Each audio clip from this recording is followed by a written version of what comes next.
All right, it's that time again. The frequently asked question for today's ride is, it's a sensitive topic. You know how I know it's sensitive? Because it's probably, I'm gonna say, the top second or third most asked question in private lines of communication. Not in comments in YouTube on videos, but private. And I get it. It is about soreness. Guy wrote to me recently and said, hey, I don't know how you do it. I went out to ride a trail. My butt got so sore I had to turn around and go home. And I'm always quick to ask, are you talking about a sore butt or a butt sore? Because those are two completely different things, in my book at least. So let's deal with the first one, sore butt. Look, there's really only one thing you can do. Well, okay, you can wear padded shorts. You can take breaks every now and then. You know, I try to stop every 10 to 15 miles, get off the bike, walk around a little bit, stretch. Although today, I didn't do that until 30, so I'm a liar. Anyway, look, the biggest thing you can do is just get used to it. It's time in the saddle. That's all it is. Time in the saddle.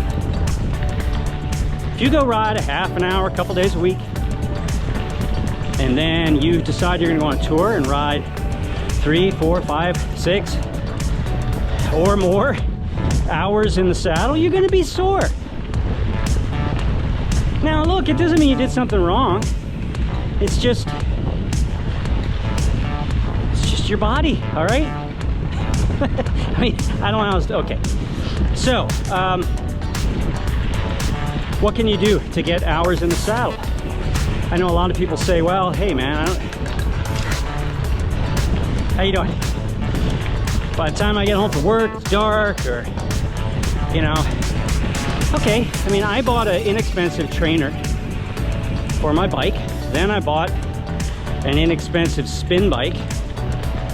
And especially during the winter, let me tell you, I spend a lot of time on those. And sorry for a shameless plug, but one of the reasons I made these long videos is that you could simulate a day on a tour. You know, 3-4 hours. And anyway, time in the saddle, that's it. All right, the second question.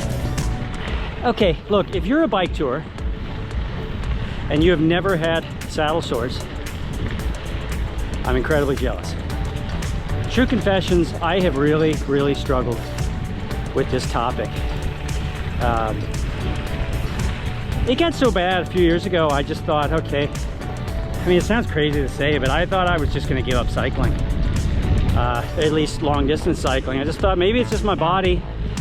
You know, my sit area is designed just poorly, and I thought I was gonna stop cycling.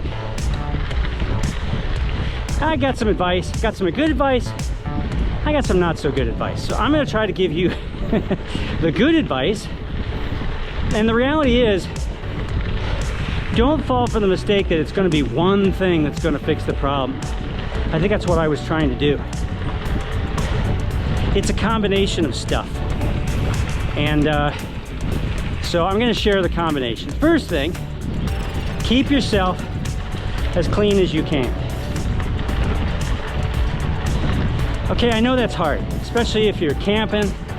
And, you know, I just did a bike trip that I went 4 days without a real shower.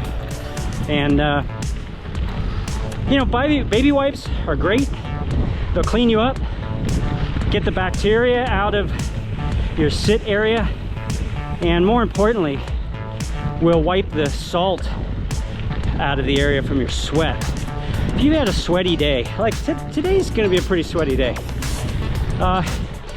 you've got enough salt that you're basically wearing sandpaper underwear. That's not good. So even if it feels dry, and you know, you can't see. There's salt there. You got to clean it off. So stay clean. Number 2, padded shorts work. I already mentioned that before. They help. The only thing I would add about padded shorts is make sure they fit. You know, saddle sores are generally from friction. And a few years ago, I was wearing a pair of shorts that were like, I don't know, 15 years old or something, maybe even older.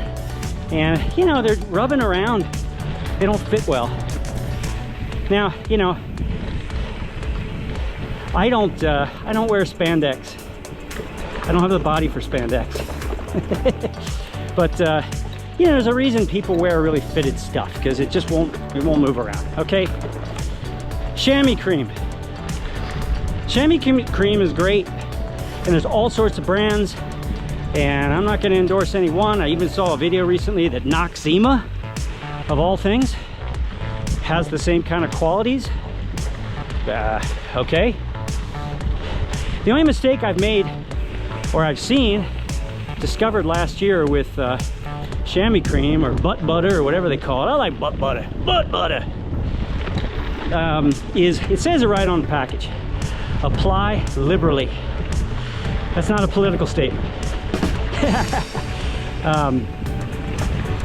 You got to put a lot on. More on. I had a tube, and I was at a little bike expo recently, and I was talking to the guy about this new brand. And I said, yeah, you know, it seems to work, I don't know. And he had a tube of it, a big tube, and I said, you know, how long is that big tube? And he's like, yeah, that's, you know, you generally use that over like a week-long tour. I have a tube that's like 3 years old, so I think you got to put more on.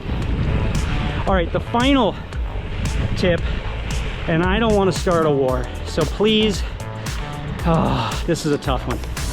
It's your choice of saddle. When I was really struggling, I just kind of intuitively thought, oh, okay, I just need a really thick saddle with lots of padding. And guess what? The more padding, the worse it got. In fact, one saddle company said, oh, this will cure your saddle sores. And it was a big, thick saddle. And again, that was the worst trip that I had. I had to cut one of my tours short because it just got too painful. So anyway, about this time last year, I was on the Gap, and I happened to share a camp spot with a couple guys, and I mentioned having issues, and they both just kind of sheepishly didn't really want to say anything, and then they both pointed at their saddles. Now, I'm not sponsored by Brooks, and I'm not saying you should run out and get this saddle. What I am going to say is it was totally counterintuitive. This Brooks B17, leather, what appears to be a hard saddle. It takes 200-300 miles to condition it, wear it in, but I will have to say, again, totally counterintuitive. This is the most comfortable saddle I've ever ridden on. And so in combination with the other things that I said, knock on wood, I have not had a significant issue, and I have been riding more than ever. So anybody got any other ideas? If you do, please comment.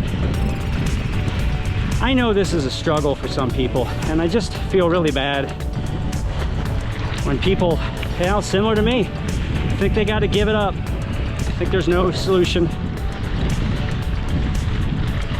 There you go. There was our frequently asked question for the day.